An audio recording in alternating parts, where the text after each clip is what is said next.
How would the world change if you were an exceptional communicator? You said it the way you said it because that's the way it needed to be said in the moment. It's all about showing rather than telling people. The whole idea was to create bingeable content. You don't have to spend millions of dollars on Spielberg production to get an outcome. Within 24 hours of opening that email, we could tell they are watching that full 20 minutes. And video is the most powerful tool for convincing and converting. This is only a measure. It can only get better. It can only get better. Hello, video marketing professionals. Welcome to the podcast that takes the mystery out of producing videos. I'm your host, Chris Schwager, joined this week by Mr. Brendan Southall. Hello, Mr. Brendan Southall. How are you? Oh, I'm very well, thank you, Mr. Chris Schwager. That's such a formal intro. I love it.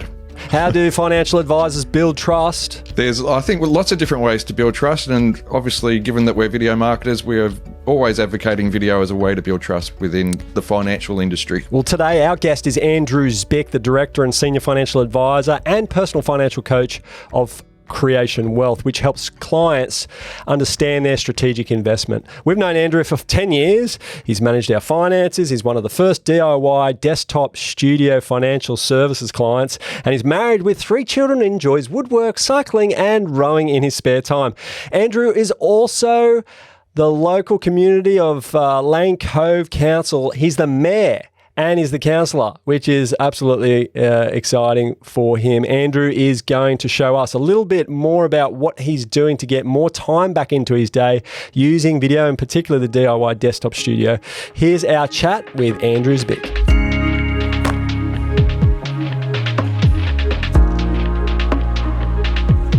Andrew, what happened, bro? Oh my God, I was so pumped to see you under the professional lights, camera, sound, and now you look like you're in some kind of crappy webcam heaven. What's going on? Yeah, so I did this foreign thing called travel to the city in an office for work. Oh my God, what's that? Did you catch an Uber? I actually had to coordinate my socks with my shirt today.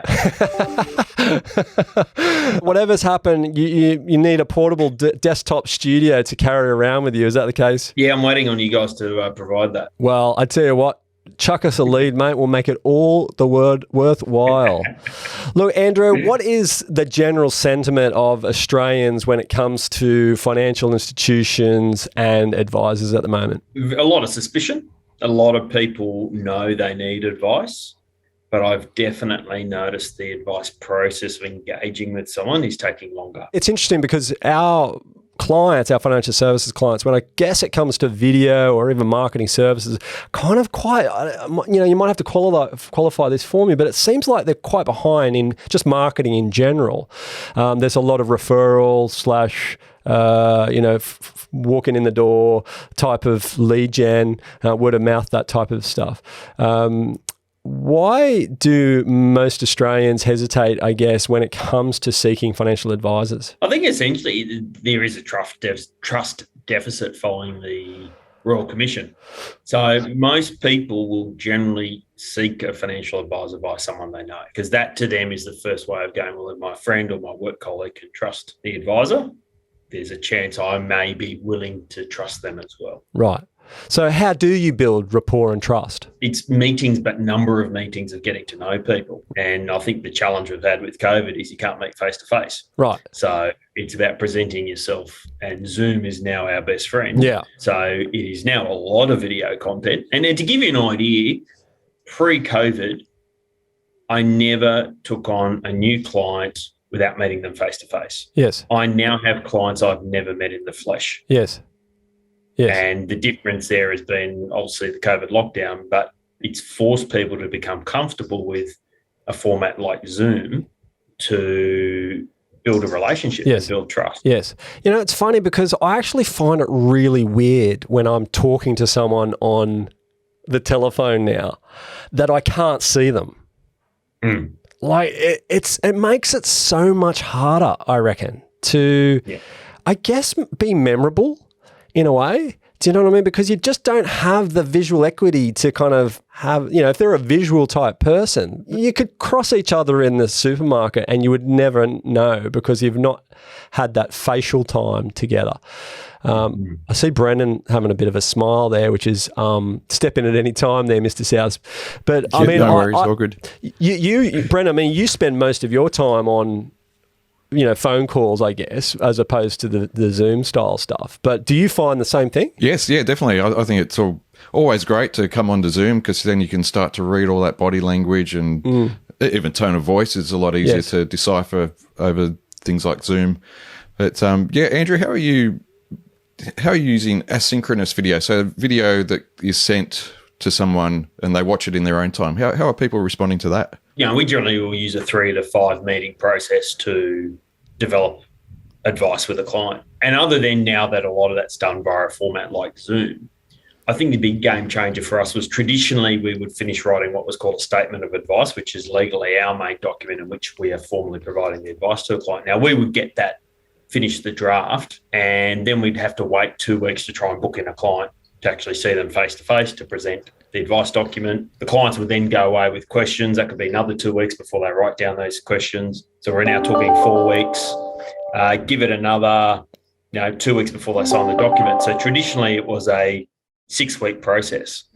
So one of the most biggest shifts we've done is what we do now is as soon as we have finalised that statement of advice, I do a 20-minute video. So what used to take me an hour face-to-face with a client, I do a 20-minute summary and it almost the next day gets sent to the client. And from a compliance perspective, we can actually see that the clients watch the whole video. And I can tell you we have had a 100% uptake of people watching the entire video because I can present to people, and most of our statements of advice will vary from 60 to 100 pages. That freaks people out. Seeing I've got a 20-minute video that summarises 100 pages, we are seeing they literally within 24 hours of opening that email, we could tell they are watching that full video, the full 20 minutes. And then what we've found is now they then do go read the statement of advice because the video helps to break it down. It's not a scary document. I've pointed out the main sections. We're generally finding most people are now reading that statement of advice within the week, whereas previously it was 2 to 3 weeks. And we're finding within pretty much the fortnight, we are then getting a full list of questions. And again, for a lot of people, we're then finding we only need a half-hour Zoom meeting to provide answers. So a process that used to be taking us 6 weeks on average to engage a client, we've pretty much condensed down to 2 weeks. And that is solely because of using video. Just an efficiency. What's that look like in terms of hours back in the week for you? I reckon it shaved around 2 to 3 hours off the process of us meeting, prepping, answering questions. It's just a lot more succinct, and we are getting excellent feedback from clients saying the videos are brilliant. Yep. And the relationship with the client too. What was their questions, what their objectives, what their values are. So, of course, every video is tailored to the client's individual needs, but I'm talking straight to the client in the video. Yes. So it's relevant. Straight to the point. Yes. Massive efficiency. And look, let's not attribute all of this to the DIY video program. Were you doing videos before you went pro? Actually, no. Right. Video in our industry has been talked about for a long time. And this concept of what they call the video statement of advice, the video SOA, has been talked about for a long time. Right. From a compliance perspective, our licensees have been saying, well, how fantastic is that? You've got a record of you explaining the advice to the client.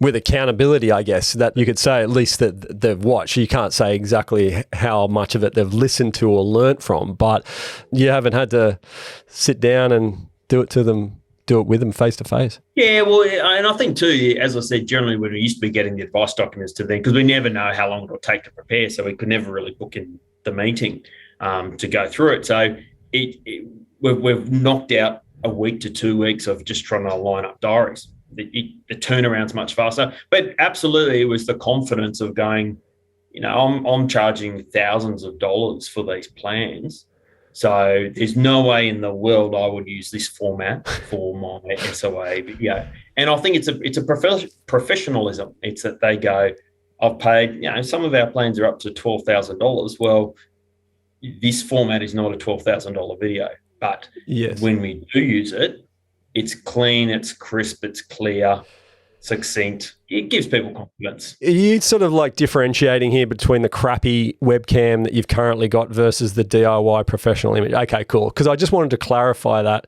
crystallize that. So what you're saying is that you wouldn't be satisfied as a professional to do what you're currently doing using that crappy webcam? With all due respect to the wonderful gentleman you are, maybe I was a bit too cash coming into this, is hence why I was doing this format. Otherwise, if it was a client, it's at home, and my schedule is literally now planned around when I'm doing face-to-face meetings. I'm in the novel office, which I see once a fortnight probably. I'll line up my day with all face-to-face meetings, and then I'll line up a day of at-home Zoom meetings, but I've got the DIY. And for me, I'm a father with a young family, as you mentioned there too. I've got quite an interesting side hobby, being the mayor of Lane Cove. So this whole notion of COVID has meant that I've literally saving 6 to 8 hours a week from travel. Yes. So the fact I can line up 3 meetings from home in a day Yes. with clients, it's fundamentally the difference why every day now I'm dropping my children off at school or preschool in the morning. 2-3 days a week I can help with potentially picking them up. And I think too it's important that, my business 2 years ago it was just me. I've now got 4 staff in total. But it was that concept too of when, what I went through and restarting my own business, you don't want to look like the one-man band working from home. So essentially what the DIY video did was make sure I didn't look like the one-man band working from home. Right. COVID has meant that we've been able to build trust through the DIY video program. That's awesome. But it's also meant that I can earn some credibility with my wife, because now I've got more time to hang out the washing, and she loves that. Like, otherwise I'd be on the road, like driving here, there and everywhere. It's really interesting, the sound. A lot of clients have mentioned, and I do videos as well for my counsellor role. And I noticed there was a lot of feedback when I switched from my own DIY attempt on an iPhone with a $1.99 lapel I bought off eBay versus when I jumped to the DIY. Yes. I had all this feedback around the clarity is excellent. What are you doing? Right. And they don't know I've got a microphone above my head. Yes. But in the confines of what is a concrete dungeon that I work out of with a little novel window to see the sky, you guys helped set it up that the environment was right, that it just sounds clear and crisp and there's no feedback noise and there's no reverberations. It just comes across professionally. And that's the feedback I've had is that people go, it's actually the sound quality as well. Yes. That people really notice the difference. Yes. Yeah, well, I mean, legit, right? It's boom noise. I mean, we'll get the audience to see your wonderful setup once we do a legit recording, right? But it's going to be better. And I've got to show you this as well, right? I'm very proud of this at the moment. This is the latest. It's called the Prompter Max. So I'm giving you 100% of my attention here, because this what you have is now the standard, and this is the Prompter Max, which is 10-inch screen here, so I can fit the entire teleprompter and you guys in there, so I can give you my full eye contact without taking my eyes away from the prompter. Because my editor has been complaining all this time, saying when we go to the 2-shot of you and Andrew like side by side, you've got your ear hole over here looking at him, and you're never able to kind of look and give full eye contact to the camera. Well, this is actually assisting with that. So I just thought I'd cross-sell you on that. But hey, look, good upsell. We'll chat after the podcast. What I'm interested in, because I know how amazing you look on the DIY Desktop Studio, and you've appeared in multiple guestings like AusBiz. You've done lots of seminars. Does video quality matter in relation to? Does it affect credibility, do you think? Absolutely, particularly when you've been interviewed as an expert. Yeah. Even though COVID's changed the way we work, there's still, I think, a bit of a question mark when you're live crossing to someone then at their kitchen table. Yeah. Yeah. Well, it's so common though, isn't it? I mean, it's so common. And in fact, I've seen other like AusBiz style web recordings done, and they've sent me the link, said have a look, and they've actually shown up better in some aspects. Well, certainly the sound quality was better in this particular occasion that I saw it, versus their studio that they're broadcasting from. So there's so much opportunity, I guess, for this. But yeah, it was so good when I first saw your AusBiz cross that I was like, oh, we've got to get that on the website. We had it on there for a while because we just thought it was just looked like it was professionally done. So let's. Brendan, it looked like it was professionally done. Well, yeah. I mean, look, I guess the irony of this is, you're absolutely 100% right. What I'm kind of very interested to know from you in your words, I guess, is what do you believe, keeping in mind this pre-recorded versus live video type of accessibility you have now, what are the benefits of having a desktop studio at your desk? Desktop studio at your desk. Prior to doing the DIY video setup with you guys, I was doing a monthly video newsletter for both my clients and also for my responsibilities as a counsellor. And it was a long process of setting up and self-editing. The big difference now is literally with the flick of a switch in under 30 seconds, I can have a complete studio set up.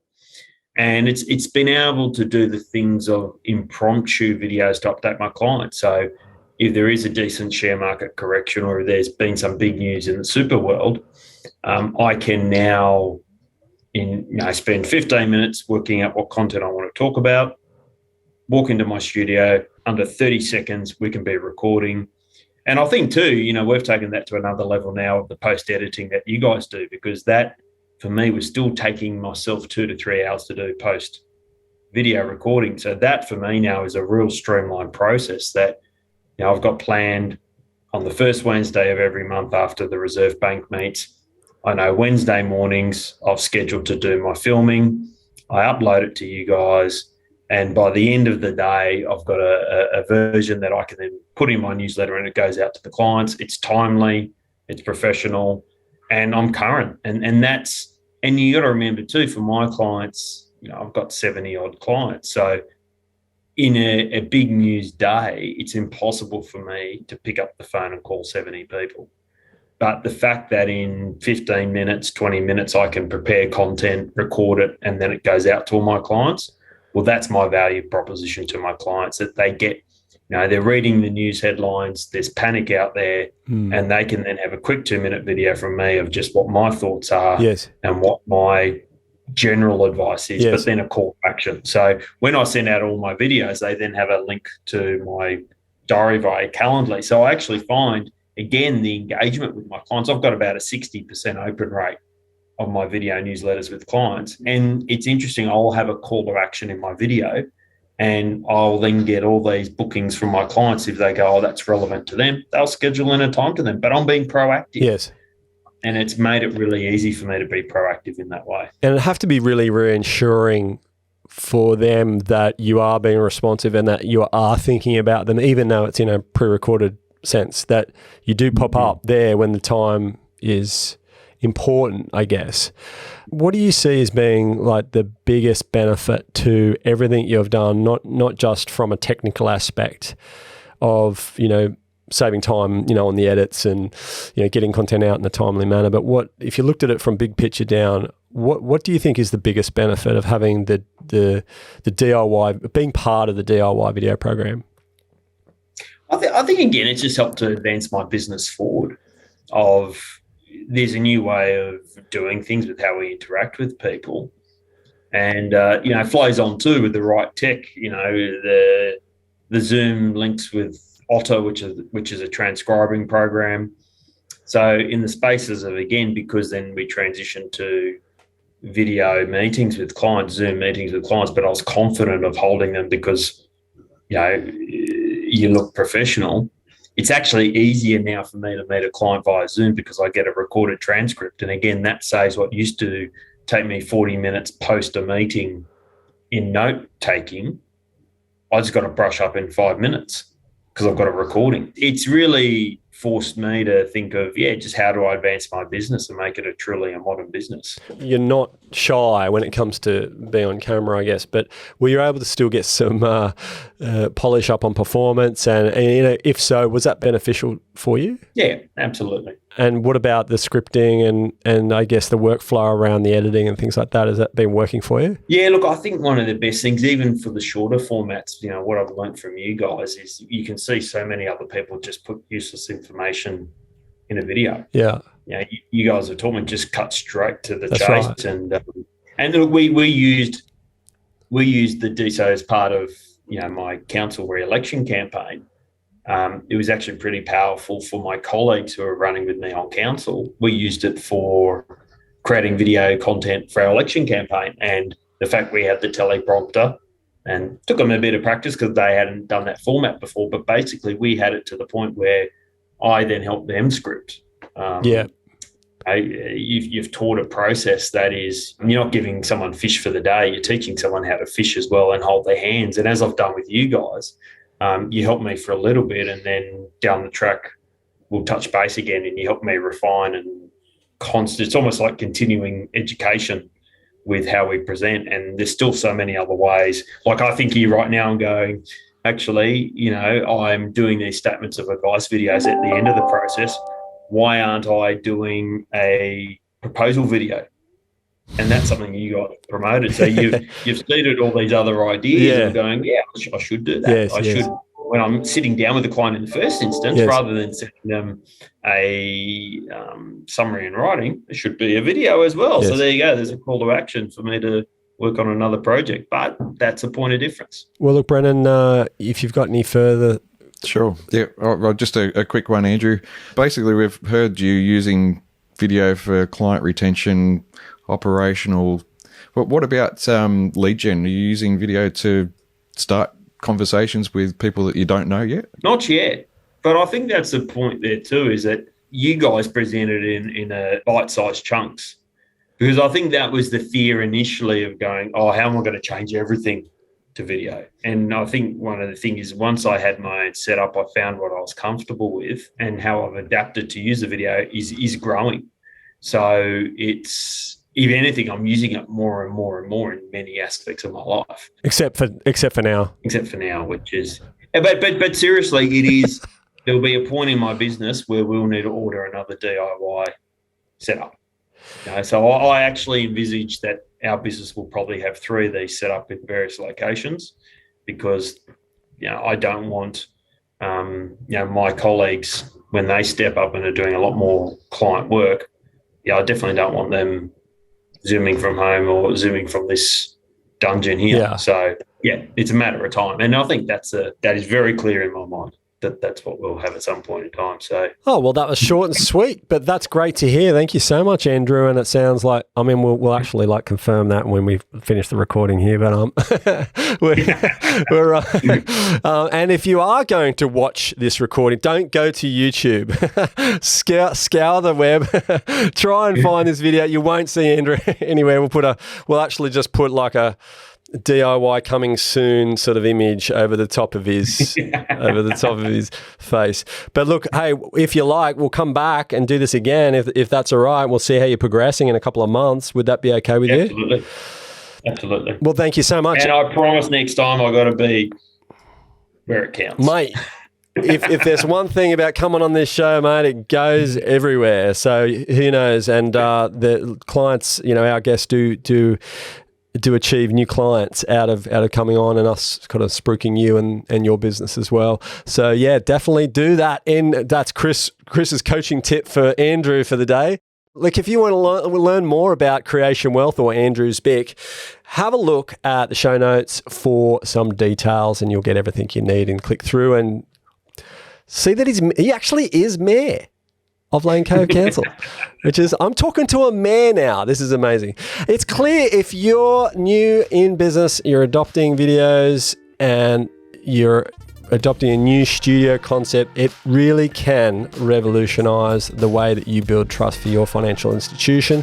Thanks for tuning in. Thank you so much, Andrew and Brendan. And that's all for this episode of the Video Made Simple podcast. I will see you next week. Say hi to your mum for me.